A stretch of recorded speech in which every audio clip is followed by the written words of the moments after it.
Você já foi tratada como criminosa só por ser uma mulher negra na rua? Era uma tarde abafada em Campinas, quando a advogada criminalista Renata Souza, 38 anos, voltava para casa depois de visitar a mãe no Jardim Aurélia. Vestia jeans, uma camiseta preta básica, sandália rasteira e carregava uma sacola com frutas. Nada que chamasse atenção. Mas isso não impediu a abordagem brutal. Ela já estava a poucos metros de casa quando a viatura da PM surgiu acelerada e fechou seu caminho. 2 policiais desceram com pressa. Um deles, branco, fardado e visivelmente exaltado, apontou para ela com o dedo firme. "Encosta agora! Documento!" gritou. Renata tentou manter a calma. "Qual o motivo da abordagem, senhor?" perguntou com educação, mantendo as mãos visíveis. A resposta veio em forma de empurrão contra o muro e voz ainda mais agressiva. "Você parece com uma suspeita de roubo aqui perto. Vai discutir?" Ela sentiu o ombro bater com força no concreto. A sacola caiu, as frutas rolaram na calçada. Alguns vizinhos olharam, mas não intervieram. Renata tentou explicar que era advogada, que tinha o documento profissional na bolsa. "Advogada? Sei. Vai contar essa lá na delegacia", ironizou o policial enquanto puxava suas mãos para trás e colocava as algemas. Ali, na frente de casa, ela foi tratada como um corpo suspeito, como se sua profissão, sua história, sua dignidade não valessem nada. Mas o que os policiais não sabiam é que aquela mulher negra humilhada na rua estava prestes a virar o jogo e mostrar no tribunal que quem abusou do poder não ficaria impune. Renata não chorou, nem gritou, nem implorou. Ela conhecia bem demais o jogo que estava em curso. A advogada criminal, há mais de 10 anos, já tinha defendido dezenas de jovens negros vítimas de abordagens violentas como aquela. Mas viver aquilo na própria pele, na porta de casa, era diferente. Era íntimo. Era uma ferida que não cicatrizava com diploma, com OAB ou com o respeito dos tribunais. No banco de trás da viatura, algemada, ela manteve os olhos fixos na janela. As ruas de seu próprio bairro passavam rápido demais, mas cada esquina parecia pesar o triplo. Como se naquele momento tudo o que ela fosse, filha, profissional, cidadã, tivesse sido arrancado pela farda de um homem que decidiu que ela parecia suspeita. O policial no banco da frente, o mesmo que a empurrou contra o muro, falava ao rádio com tom de autoridade teatral. Suspeita detida, negra, cabelo crespo preso, aparentando 30 e poucos, vestindo jeans e camiseta. "Estamos levando para a averiguação. A vítima do roubo vai reconhecer." Renata fechou os olhos. Sentiu o calor das lágrimas querendo vir, mas segurou. Não ia entregar essa parte para eles. Sabia que o reconhecimento a olho era uma prática falha, perigosa, mas comum. Quantos dos seus próprios clientes estavam presos justamente por terem sido confundidos? Era assim que começava, com uma frase como aquela: "Parece a suspeita." E depois, a vida da pessoa virava prova de defesa. Chegaram à delegacia do centro pouco depois das 19 horas. O pátio estava vazio, abafado, iluminado por um poste tremeluzente. O PM abriu a porta com pressa. "Desce, vamos logo que o escrivão quer ir embora cedo hoje." Renata desceu devagar, as mãos ainda presas, os pulsos já marcados pelas algemas mal ajustadas. Um dos policiais, o mais jovem, parecia hesitar ao olhar para ela, quase como se desconfiasse do que estavam fazendo. Mas calado. O silêncio dele doía tanto quanto a violência do outro. Dentro da delegacia, o escrivão levantou os olhos da tela ao vê-los entrar. "Roubo? Possível autora. Vamos colocar para a vítima reconhecer", disse o PM. Renata respirou fundo. "Meu nome é Renata Souza. Sou advogada criminalista. Estou sendo ilegalmente detida. Quero falar com a corregedoria." O policial bufou. "Lá vem a história. Vai tentar se passar por doutora agora?" Eu não estou tentando nada, eu sou advogada. Minha carteira da OAB está na bolsa que vocês deixaram caída no chão da minha casa. E vocês não me apresentaram nenhum mandado, nenhuma justificativa legal para essa detenção. O escrivão parou de digitar. Advogada? Sim. Número da OAB São Paulo, 321.478. Verifique agora. Houve um silêncio desconfortável. O PM tentou cortar. Pode ser falsa. Ela só está tentando enrolar. Mas o escrivão já estava digitando. 1 minuto depois, levantou os olhos. Confirmado. Renata Souza. Regular. A sala esfriou. Renata aproveitou o momento. Quero registrar um boletim de ocorrência por abuso de autoridade, racismo e constrangimento ilegal. E solicito que seja comunicada imediatamente à seccional da OAB Campinas. Estou no exercício da minha profissão e fui algemada, humilhada e presa sem qualquer motivo legal. O PM tentou rir. Racismo? Agora tudo é racismo, né? Ela virou para ele com um olhar firme. Não é tudo, mas o que aconteceu comigo hoje é... O escrivão olhou para o policial.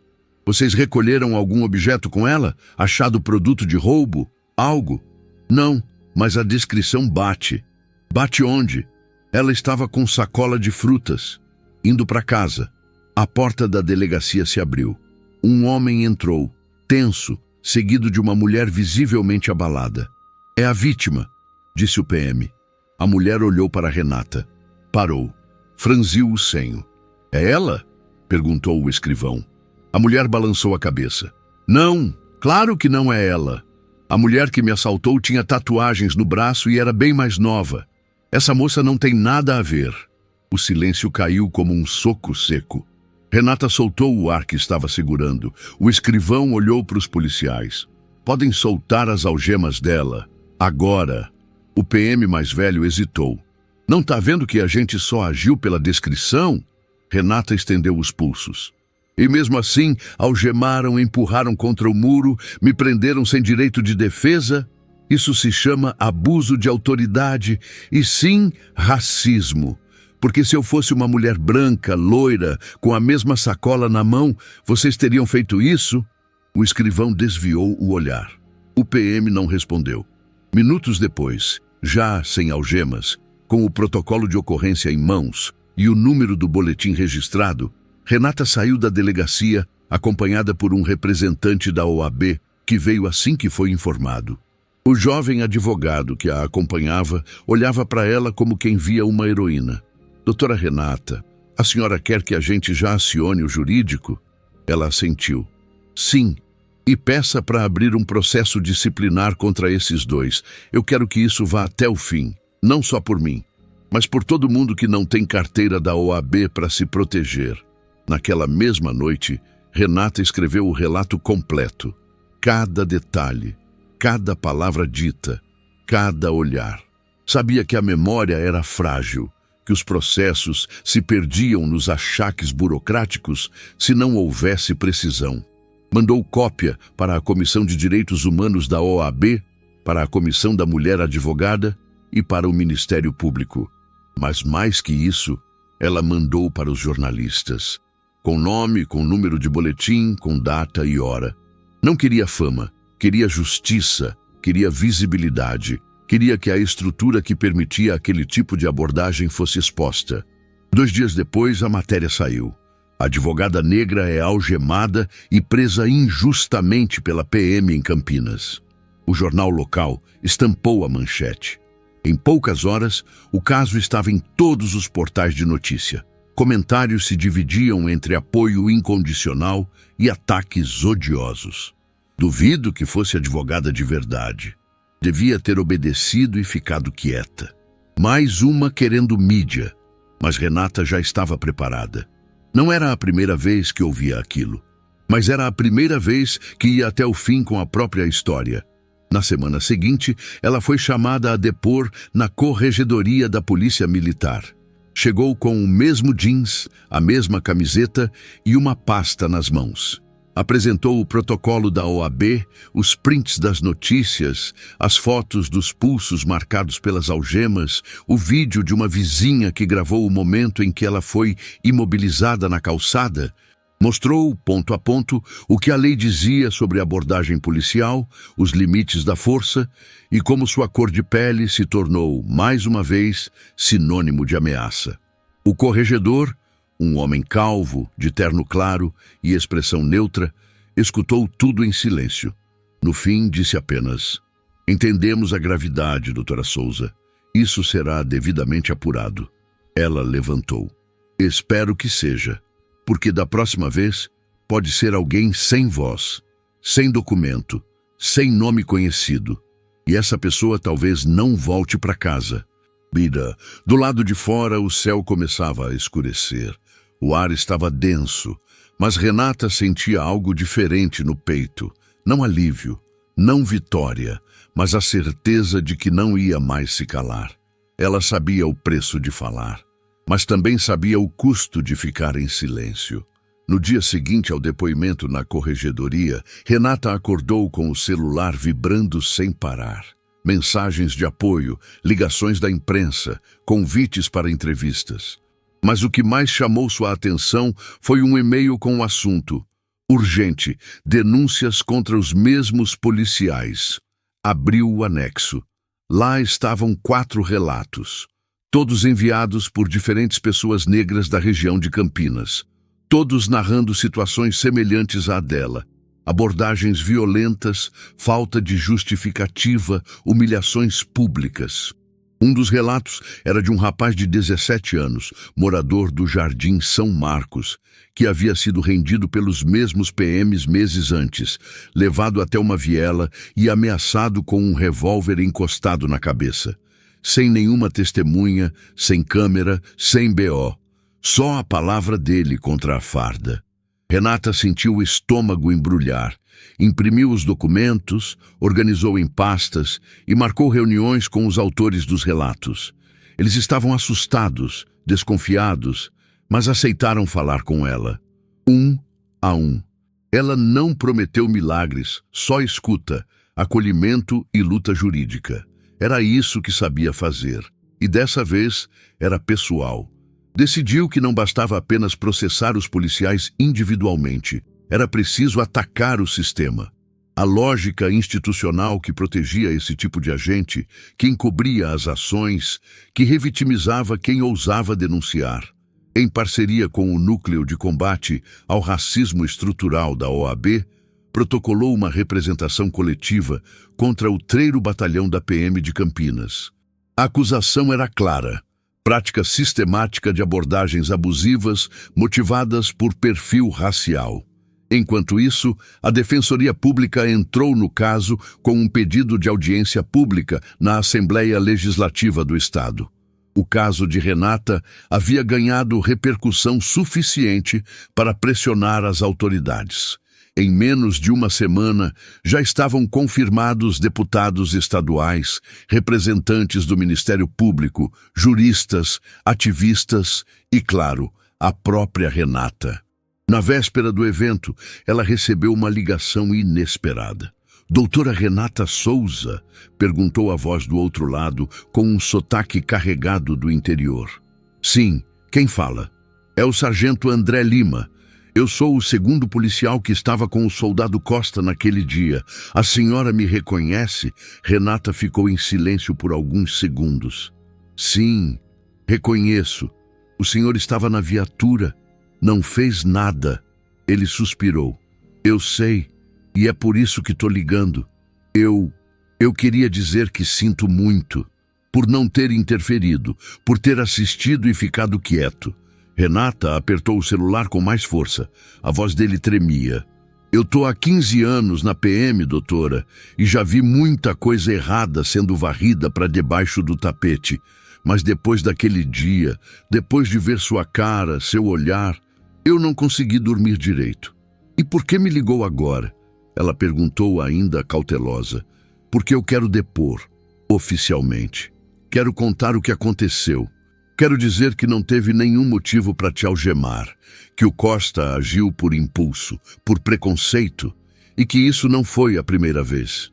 Renata fechou os olhos por um instante.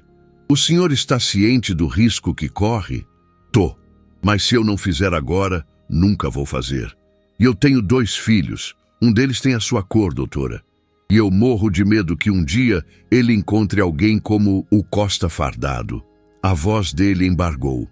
Renata respirou fundo. Então nos encontramos amanhã. A sua fala pode mudar tudo. Na audiência pública, o plenário da Alesp estava lotado. Câmeras de TV, defensores de direitos humanos, advogados e dezenas de pessoas negras da periferia. Era como se uma ferida coletiva estivesse sendo, enfim, exposta à luz. Renata foi a penúltima a falar. Subiu à tribuna com os passos firmes de quem conhece o próprio caminho. O salão silenciou. Meu nome é Renata Souza. Sou advogada criminalista, mulher negra, e fui algemada, humilhada e presa injustamente em frente à minha casa por causa da cor da minha pele. Mas essa história não é só minha. Ela abriu uma pasta. Aqui estão os relatos de outras pessoas negras, abordadas pelos mesmos policiais, com os mesmos métodos, com a mesma violência. Não estamos diante de um erro individual. Estamos diante de uma política de segurança pública racista, sustentada pela omissão do Estado. Murmúrios atravessaram o plenário. Alguns olhos marejaram, outros se cerraram de raiva. Renata continuou. E hoje, pela primeira vez, um policial militar rompeu o silêncio. O sargento André Lima vai prestar depoimento à corregedoria, confirmando o que todos nós já sabemos. Não existe justiça igual quando a cor da pele muda, e se o Estado não quiser ver, nós vamos obrigar que veja. Ela desceu sob aplausos contidos, pesados, emocionados. No fim do dia, a Comissão de Segurança Pública da Alesp aprovou a abertura de uma investigação interna sobre os procedimentos do 3º Batalhão. A Defensoria Pública anunciou a criação de um canal exclusivo para denúncias de violência racial policial. E o Ministério Público sinalizou que abriria inquérito civil. Mas a repercussão também trouxe consequências. Na semana seguinte, Renata passou a notar movimentações estranhas em sua rua. Um carro prata parado por horas. Ligações sem ninguém na linha. Mensagens anônimas no celular com frases como "melhor cuidar da sua carreira" ou "vai perder mais do que tempo com essa história". Ela registrou tudo, sem medo, mas com estratégia. Mudou a rotina, trocou as fechaduras e nunca andava sozinha depois das 8 da noite. Sabia que enfrentar a estrutura custava caro e ela estava disposta a pagar o preço, mas nunca sozinha. A rede de apoio cresceu. Mulheres negras advogadas se organizaram em mutirões jurídicos. Estudantes de direito pediram para estagiar com ela. ONGs ofereceram suporte psicológico para as vítimas que estavam dando depoimento. O caso de Renata havia se tornado uma faísca, uma que poderia, talvez, virar incêndio. E assim, entre depoimentos, audiências e noites mal dormidas, um novo processo foi ganhando forma. Uma ação judicial contra o Estado de São Paulo por danos morais, abuso de autoridade e racismo institucional. Renata sabia que o caminho seria longo, que os réus eram poderosos, mas também sabia que a verdade, quando documentada, quando organizada e quando ecoada por muitas vozes, era difícil de ignorar. Num sábado de manhã, ao caminhar por uma feira popular perto do Jardim Chapadão, foi abordada por uma senhora de cabelos grisalhos e olhar firme. "A senhora é a moça da televisão? A advogada que foi presa?" "Sou sim, dona. Eu vi tudo. E queria dizer que meu neto passou por coisa parecida, mas nunca teve coragem de contar. Depois que viu a senhora falando, ele decidiu procurar ajuda. Tá pensando até em estudar direito." Renata sorriu. "Que bom ouvir isso. Diga a ele que continue. A gente precisa de mais gente do nosso lado." "Eu vou dizer. E obrigado por não ter se calado." Naquele dia, Renata entendeu com mais clareza. Sua luta era maior que ela. Já não era só sobre justiça, era sobre legado. Sobre fazer com que mais ninguém tivesse que provar o tempo todo que era inocente, só porque nasceu com a pele escura. E ela não ia parar. A primeira audiência do processo contra o Estado foi marcada para uma manhã chuvosa de quinta-feira, no Fórum Central de Campinas. Renata chegou cedo, vestida com sobriedade. Blazer azul escuro, cabelo preso, olhar firme. Tinha dormido pouco, como de costume nos últimos meses, mas trazia em si uma energia inquieta. Sabia que não seria apenas um embate jurídico, seria um campo de disputa de memórias, narrativas e dignidade. Na sala de espera, encontrou-se com o advogado do Núcleo Especializado de Direitos Humanos da Defensoria, Dr. Luiz Otávio, que atuava como seu coautor no processo. Ele a cumprimentou com um sorriso discreto. Pronta para essa batalha, doutora Renata? Eu nasci nela, doutor Luiz. Só que agora eu estou do lado de cada mesa, e isso muda tudo. Do outro lado, a Procuradoria do Estado se armava com 3 representantes. Um deles, grisalho, terno risca de giz, com o olhar de quem já tentou desmontar dezenas de casos semelhantes, folheava a petição inicial com expressão cética. Às 9h12, a juíza entrou na sala. A audiência começou. O Estado tentou, como sempre, desqualificar a denúncia. Alegou que os policiais agiram dentro do protocolo, que a abordagem foi motivada por uma denúncia real e que não houve intenção discriminatória, apenas excesso de zelo. Renata ouviu tudo em silêncio, mas seu corpo tremia por dentro, porque aquilo era justamente o que mais doía, o apagamento da dor sob camadas frias de juridiquês. Excesso de zelo. Como se ser imobilizada na calçada da própria casa fosse um detalhe técnico. Então foi sua vez. Excelência. Ela começou de pé, as mãos entrelaçadas sobre a mesa. Essa não é uma ação movida por vaidade ou revanche. É um grito por justiça. Fui algemada e humilhada, não por suspeita fundada, mas por ser uma mulher negra andando sozinha à noite com uma sacola na mão. Fui enquadrada como criminosa antes mesmo que meu nome fosse perguntado. Ela colocou sobre a mesa as fotos dos pulsos marcados, o laudo médico, o vídeo da vizinha mostrando a abordagem abrupta e os relatos anexados das demais vítimas. O que peço aqui não é só uma reparação financeira. É o reconhecimento institucional de que houve racismo, de que meu corpo foi julgado antes da minha fala, de que o Estado falhou, não só comigo, mas com todos os que já passaram por isso e foram silenciados. A sala ficou em silêncio. O procurador do Estado pigarreou, visivelmente desconfortável. A juíza, por sua vez, mantinha o semblante rígido, mas atento. Foi então que uma surpresa mudou o rumo da audiência. O advogado da defesa do Estado pediu para ouvir uma testemunha, o sargento André Lima, que havia solicitado para depor espontaneamente. Renata ficou tensa. Não sabia que ele seria chamado naquele momento, mas quando ele entrou, fardado, mas com a postura baixa, seus olhos encontraram os dela com respeito. Senhor André Lima, começou o juiz auxiliar encarregado dos depoimentos. O senhor confirma que estava presente na abordagem à autora? Sim, senhor. Eu era o condutor da viatura. E poderia relatar o que aconteceu? André respirou fundo. A verdade, excelência, é que aquela abordagem nunca deveria ter acontecido daquela forma. A senhora Renata foi parada sem nenhuma prova, sem reconhecimento, sem abordagem prévia. O policial que me acompanhava, o soldado Costa, já havia feito comentários racistas antes durante o plantão. Naquele dia, ele agiu por impulso. O senhor confirma que houve excesso de força? Houve. E mais do que isso, houve preconceito. Ela foi tratada como criminosa porque, aos olhos dele, uma mulher negra andando à noite só podia estar envolvida em algo errado. O silêncio da sala foi quebrado apenas pelo som da caneta da juíza registrando cada palavra. O depoimento de André Lima caiu como um peso imenso na mesa da defesa do Estado. Não havia mais como dizer que era percepção da autora. Estava dito, estava oficializado. Ao fim da audiência, Renata saiu com a alma latejando.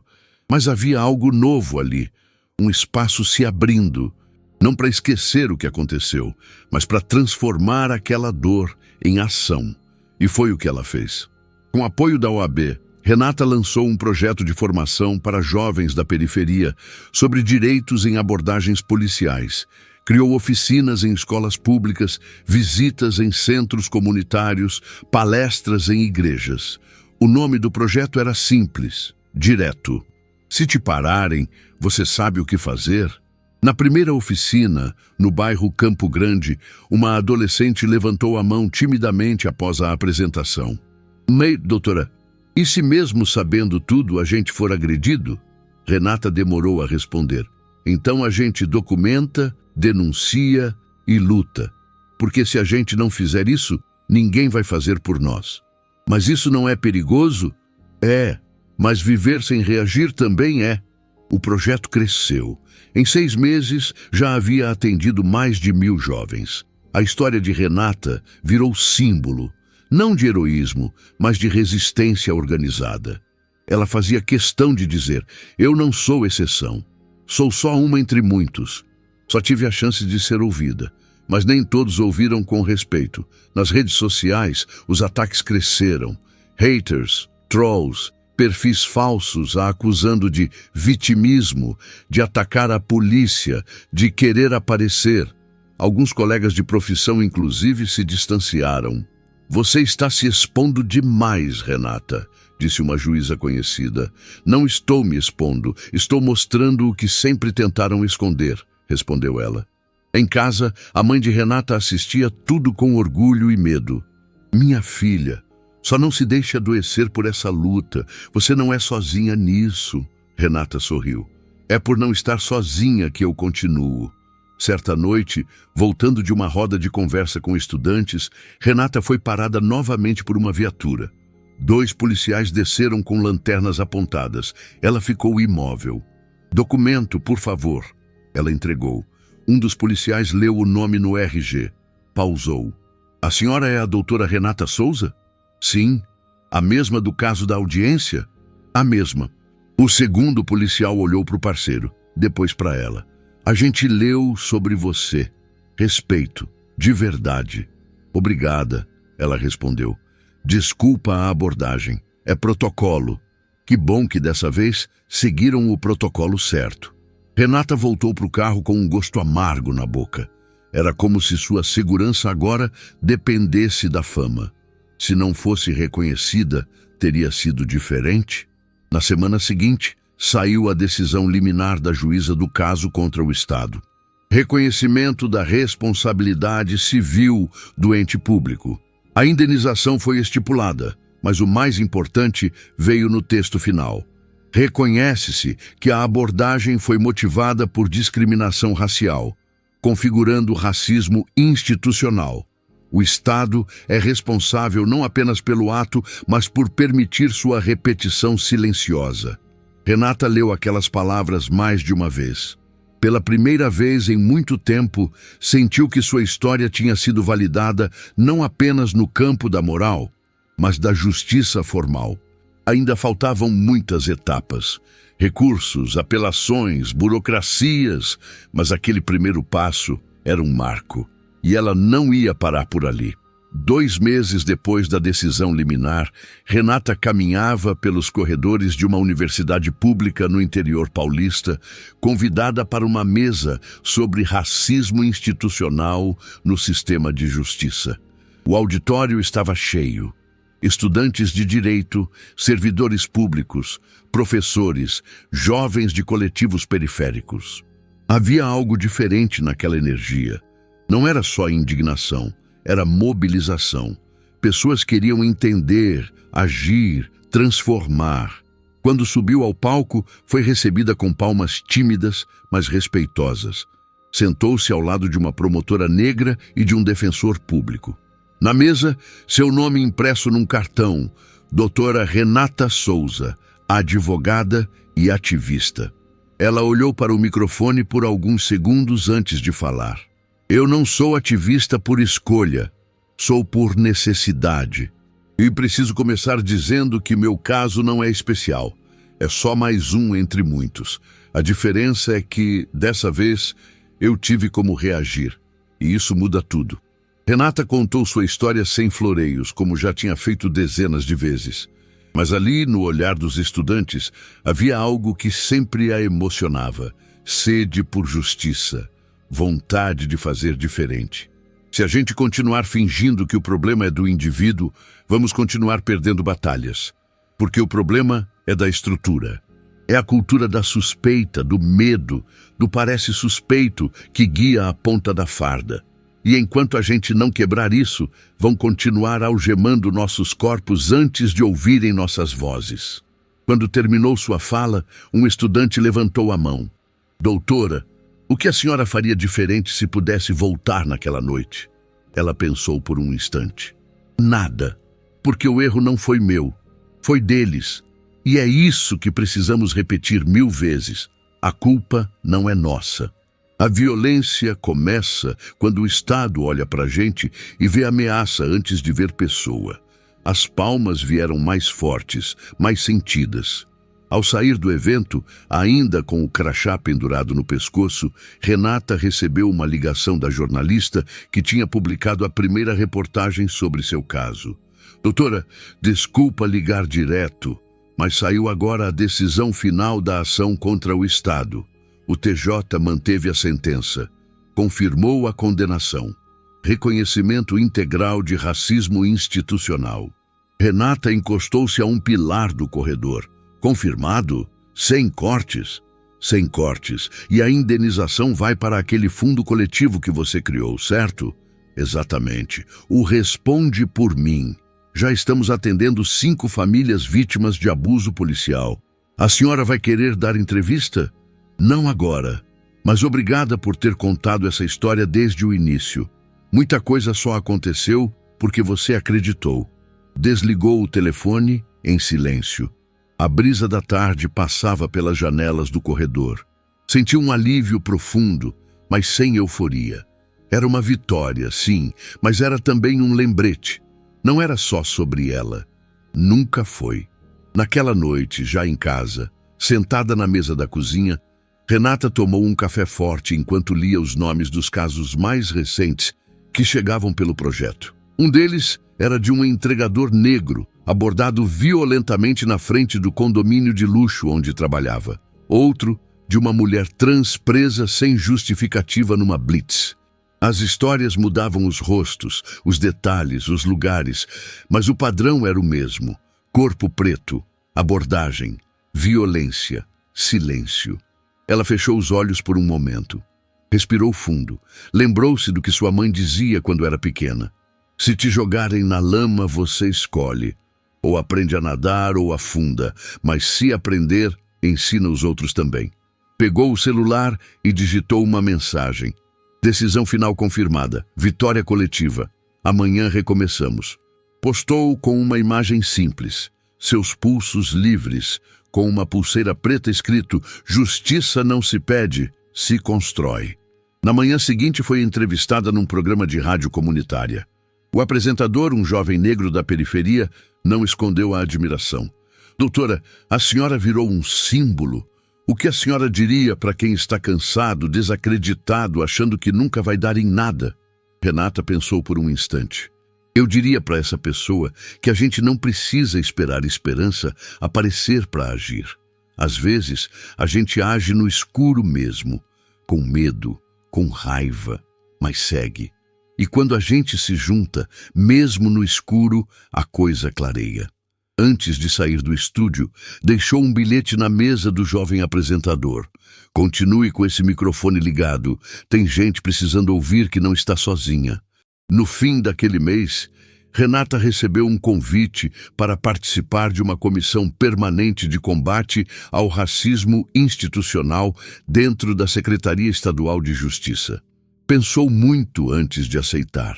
Sabia que aquele espaço institucional podia ser armadilha, mas também sabia que precisava ocupar.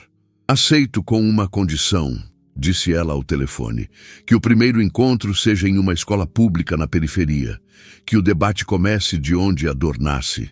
O silêncio do outro lado da linha foi breve. Depois, a resposta veio. Fechado. A senhora tem nossa palavra. E assim, a mulher que um dia foi empurrada contra um muro como se fosse um corpo sem história, agora abria caminhos dentro do próprio sistema. Não por vaidade, mas por dever, porque sabia que cada passo seu podia abrir espaço para mais alguém passar.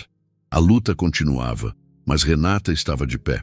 Se essa história mexeu com você, se te lembrou de algo que já viu, ouviu ou viveu, inscreva-se agora, porque mais vozes precisam ser ouvidas, e porque calar diante do racismo é dar poder a ele. E aqui a gente escolheu falar, escolheu reagir, escolheu transformar.